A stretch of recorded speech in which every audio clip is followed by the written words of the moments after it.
More than almost any other first-person shooter franchise, Battlefield knows exactly what it does well. DICE has been tiptoeing around the subject for a few entries and over a decade at this point. But it's no secret that Battlefield is a multiplayer-first, large-scale experience whose greatest asset is its scope. For the first time in franchise history, Battlefield 2042 jettisons the campaign mode and focuses solely on the multiplayer. And the results are exactly what you would expect from a multiplayer-only Battlefield game. Despite having only 7 maps and 2 native game modes, there's enough content to last for hours on end due to the mind-blowing scale and versatility of each map, even before factoring in the theoretically infinite content in Battlefield Portal. However, as is ritual with the launch of a new Battlefield, a slew of issues from bugs to balancing make this feel like a work in progress. While the potential of any given match in Battlefield 2042 is sky high, and Portal is a potential long-term star, the ability to reach that potential is ultimately more up to the mercy of the game than anything else. With DICE foregoing any single-player mode this year, Battlefield 2042 is a much more focused experience, though there's certainly some context thrown your way. The world is on the verge of collapsing in on itself as climate change and other factors destroy the economy and beget global warfare. As frightening and engaging as that premise seems, given that 2042 is just a couple decades away in real time, the game doesn't really go anywhere with it. Instead, you're dropped into a menu with 3 options for 3 different multiplayer modes: All-Out Warfare, Hazard Zone, and Battlefield Portal. It's a much more limited set of options to funnel everyone into the same spots in lieu of trying to appease everyone, which I appreciate given the massive 128-person matches of Conquest or Breakthrough that would start to get sparse if there were many more game modes vying for your attention. The more focused nature of the game entails a much larger scope within each mode, and this comes first and foremost with the new maps.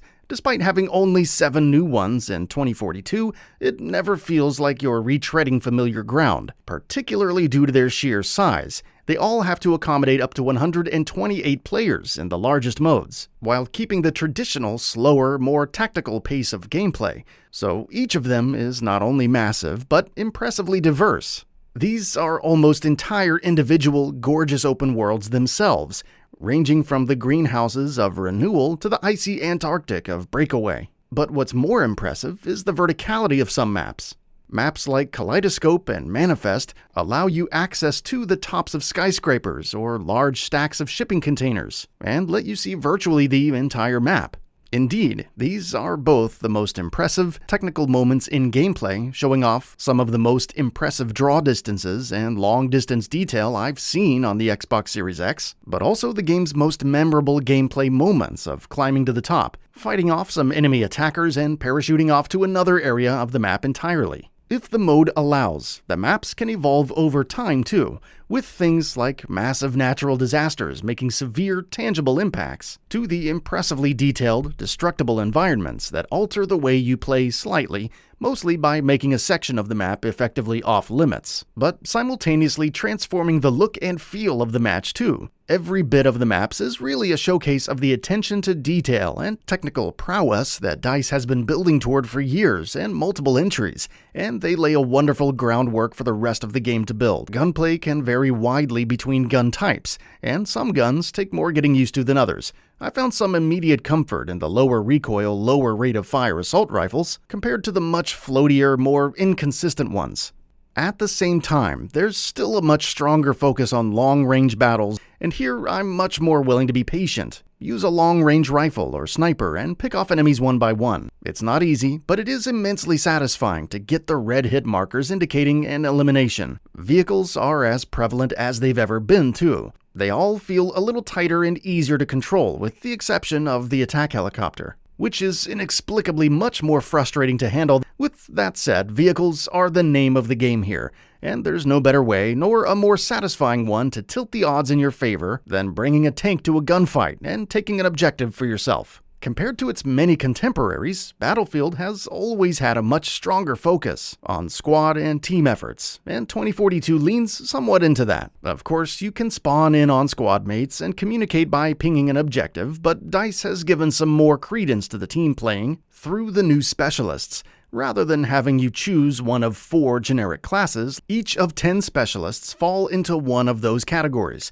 but have their own special skills and traits. So while it's best for your team to cover all of its bases, it's a bit deeper this time around. I prefer an assault class, so I played primarily as McKay, who has an immensely fun grapple gun that allows you to get around more nimbly. Other specialists provide benefits to their primary class, like a recon sniper scanning for distant enemies, or an engineer that can deploy portable cover.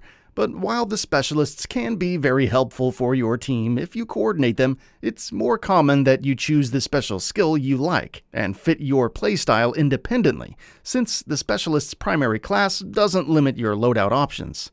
It's great to have the freedom to play how you want with whichever specialist you like best, but for the sake of teamwork, I felt like my teammates rarely had the fortitude to stick to their specialist strengths rather than play with their favorite guns regardless. The native game modes come in one of 2 flavors. The first, All-Out Warfare, is broken into Conquest, the classic objective capturing soiree, and Breakthrough, a rush-esque battle of attackers pushing to take a series of sectors from defenders. This is where the meat of the new gameplay happens, and where the maps are really able to show off. If you've played any multiplayer FPS, you'll know what you're getting from the game modes, except on a much larger scale. However, the scale does come at a cost here, as single matches are more than ever obnoxiously long. I appreciate that the matches can let you feel like there are ebbs and flows in the score and momentum, but by the end, somewhere between 30 minutes and an hour later, I could rarely tell you if my team won or lost without looking at the scoreboard. Even if I was playing the objective the entire time, because everything seems to average out in the end, especially in Conquest. It means that not only are games exhausting, but you also rarely jump into a game that isn't already in progress, so your wins and losses are often determined by the matchmaking. The other native mode, Hazard Zone, is less substantial and much less fun than All-Out Warfare. It's a squad-based match where your squad of up to 4 faces against up to 7 other squads to capture data points before exfiltrating, though there is permadeath if you can't revive your teammates in time or use a respawn skill. I didn't find this mode nearly as engaging as All-Out Warfare, primarily because it doesn't use the game's strengths of scale, instead opting for smaller, stealthier objectives. It's more of a breather than anything, and I often found myself trying it and moving right back into the rest of the game. What's likely to give Battlefield 2042 a bit more staying power is Battlefield Portal.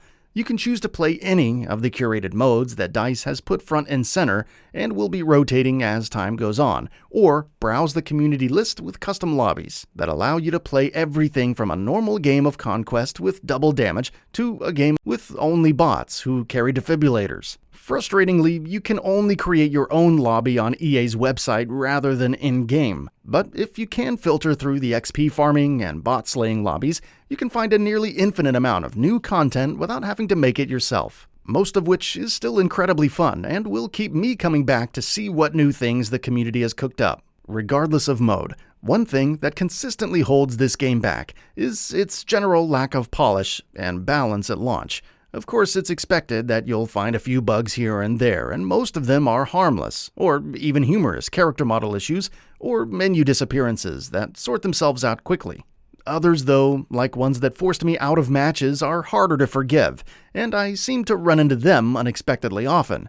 On the balance side, things can get trickier, especially when the game loses itself trying to manage having over 100 total players. It's not uncommon to spawn directly into an enemy's line of fire or into an already burning vehicle, killing you almost instantly. It's also not unheard of to be killed by an enemy who you've already pumped seemingly a full clip into. It's moments like these that test my patience with the experience, where you feel less in control of your own destiny than you are at the mercy of the game's decisions, and the moments where everything falls correctly into place are almost reliefs rather than central experiences, though I hope over time these issues can be ironed out. There's a lot of potential with Battlefield 2042 on the ground level. The maps portray an unprecedentedly large scope for a multiplayer shooter, and somehow seem to nail it, especially when they utilize the types of verticality and evolution that Battlefield has been promising for over a decade. Battlefield Portal 2 might be the type of living community experience that keeps this game alive alongside the history of the games it brings along. But the bugs, balancing, and matchmaking bring the experience back down to earth by taking too much control out of your hands, especially when the scope becomes too much for the game to handle.